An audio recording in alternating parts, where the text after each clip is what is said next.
ઓમ નમઃ શિવાય। શિવ મહાપુરાણ ઉમા સંહિતા અધ્યાય 6 પાપ પુંજ વર્ણન।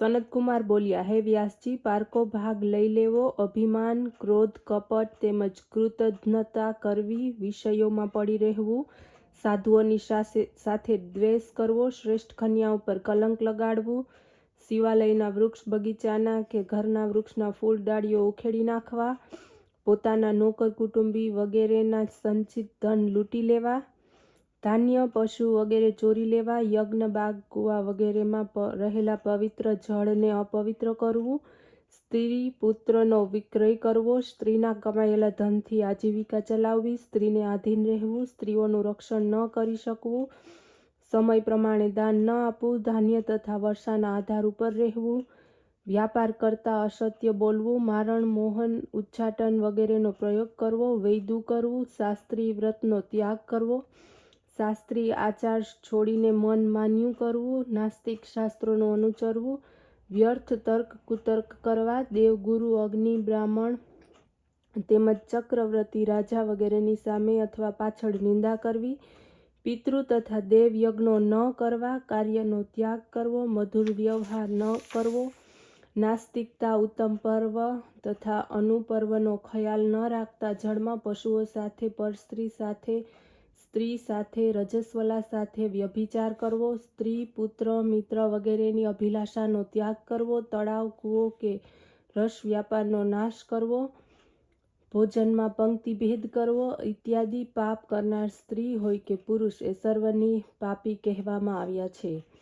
પણ સ્ત્રીને માટે લાલાયિત રહેવું, ઓછું તોલવું, બ્રાહ્મણ હોવા છતાં શુદ્ર સ્ત્રી સાથે વ્યભિચાર કરવો, મદ્યપાન, હિંસા, વાંસ, ઈંટ, લાકડા, પાટિયા, સિંગોડા કે ખીલા દ્વારા માર્ગરોધન કરવું, બીજાની સીમામાં ઘૂસી જવું, જૂઠા કાર્યોને આચરવા, નોકર તથા પશુઓ ઉપર દયા રહિત થઈ દંડ કરવો, સ્વામી, મિત્ર, ગુરુ સાથે શત્રુતા કરવી, બીજાને ભૂખે રાખીને પોતે સ્વયં ખાઈ નાખવું, ઇન્દ્રિયોના દાસ રહેવું, સંન્યાસી હોવા છતાં ઘરમાં ભરાઈ રહેવું, શિવ મૂર્તિને તોડવી, ગોહિંસા, પશુઓને ખેતીમાં ઉપયોગ કરવો, ભાર કે ભૂખથી વ્યાકુળ ગાય કે બળદનું પાલન ન કરવું, આ પ્રકારના પાપ કરનારાઓ માણસ ગૌ હત્યાના પાપનું જ ફળ ભોગવે છે। ઘરડા બળદ કસાઈને આપવા, વંધ્યા ગાયને જોડવી વગેરે પાપ કરનાર માણસ નરકમાં જાય છે।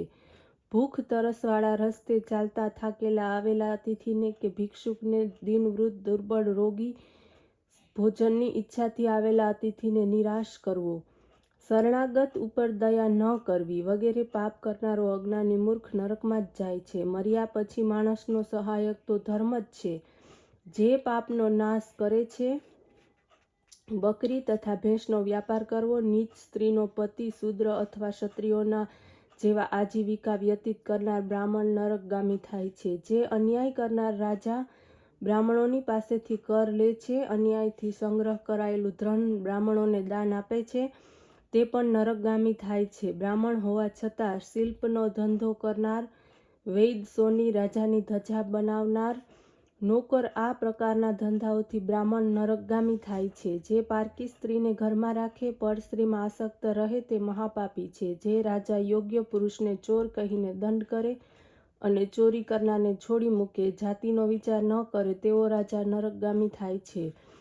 ઘી, તેલ, અન્ન, હથિયાર, શંખ વગેરે વસ્તુઓની ચોરી કરનાર નરકગામી થાય છે। પાપ કરનાર દેવતા હોય તો પણ તે નરકગામી બને છે। પશુ, પક્ષી, મનુષ્ય, દાનવ વગેરે પાપીઓ ઉપર શાસન કરનાર યમરાજ છે। પારકી સ્ત્રીઓનો ચોરનાર, અન્યાયી છુપા પાપોનું આચરણ કરનાર સર્વના શાસક યમરાજ છે। એટલા માટે પાપોનું પ્રાયશ્ચિત કરવું જોઈએ। જો પાપનું પ્રાયશ્ચિત ન કરવામાં આવે તો પાપના ફળ ભોગવવા વિના કરોડો વર્ષો સુધી મનુષ્ય છૂટી શકતો નથી। પોતે પાપ કરનાર, બીજાઓને પાપને માટે પ્રેરણા કરનાર બધા જ પાપના ફળ ભોગવે છે। અધ્યાય 7 નરક વર્ણન। સનતકુમાર વેદવ્યાસને કહેવા લાગ્યા, હે મહર્ષિ, સર્વ પાપી લોકો યમલોકમાં પહોંચીને પાપનું ફળ અવશ્ય પ્રાપ્ત કરે છે। એમાં ભેદ એટલો છે કે પુણ્યાત્માને યમરાજની પાસે ઉત્તરના માર્ગથી પહોંચાડવામાં આવે છે અને પાપાત્મા દક્ષિણ માર્ગથી વૈવસ્ત નગર અહીંથી 86,000 યોજન દૂર આવેલું છે. ધર્મ પરમાત્માઓ તો સહેલાઈથી ત્યાં પહોંચી જાય છે, પાપીઓ કઠિનતાપૂર્વક ત્યાં પહોંચે છે.